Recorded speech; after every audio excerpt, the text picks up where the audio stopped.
തണുപ്പിൽ തണുത്തുവിറച്ച് UAE. മലയോര മേഖലകളിലെ താപനില 0 ഡിഗ്രി സെൽഷ്യസിലെത്തി. ഈ മാസം പകുതിയോടെ റെക്കോർഡ് തണുപ്പ് രേഖപ്പെടുത്തുമെന്നാണ് പ്രവചനം. വെയിലിന് പോലും തണുപ്പ്. കാറ്റടിക്കുമ്പോൾ തണുത്തുവിറയ്ക്കുന്ന മനുഷ്യർ. രാത്രിയിലും രാവിലെയുമാണ് UAEയിൽ അസഹ്യമായ തണുപ്പ്. ജബൽ ജെയ്സ്, ജബൽ ഹഫീത്ത് തുടങ്ങിയ മലനിരകളിൽ രാത്രികാല താപനില 1.8 ഡിഗ്രി സെൽഷ്യസ് വരെയായി താഴ്ന്നു. കഴിഞ്ഞ 3 ദിവസങ്ങളിലും 2 ഡിഗ്രി സെൽഷ്യസിനടുത്താണ് ഇവിടുത്തെ താപനില.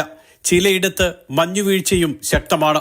ഷാർജ, ഫുജൈറ, റാസൽ ഖൈമ എന്നിവിടങ്ങളിലെ മലനിരകളിലും മരുപ്രദേശങ്ങളിലും 10 ഡിഗ്രി സെൽഷ്യസിന് അടുത്താണ് രാത്രികാല താപനില.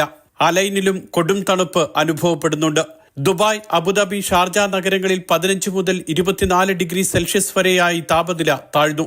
തീരപ്രദേശങ്ങളിൽ 20 ഡിഗ്രി സെൽഷ്യസിനടുത്താണ് കൂടിയ താപനില. അൽദഫ്ര പോലുള്ള മരുഭൂമികളിൽ 10 ഡിഗ്രി സെൽഷ്യസും അലൈനിൽ 14 ഡിഗ്രി സെൽഷ്യസുമാണ് രാത്രികാലത്ത് രേഖപ്പെടുത്തിയത്. ഈ മാസം 15, 16, 17 ദിവസങ്ങളിൽ കൊടും തണുപ്പ് അനുഭവപ്പെടുമെന്നാണ് റിപ്പോർട്ട്. ഈ സീസണിലെ ഏറ്റവും തണുപ്പേറിയ ദിവസങ്ങളാകും ഇത്. ശക്തിയേറിയ ശീതക്കാറ്റിനും സാധ്യതയുണ്ടെന്ന് കാലാവസ്ഥാ നിരീക്ഷണ കേന്ദ്രം അറിയിച്ചു. Mathrubhumi news, Dubai.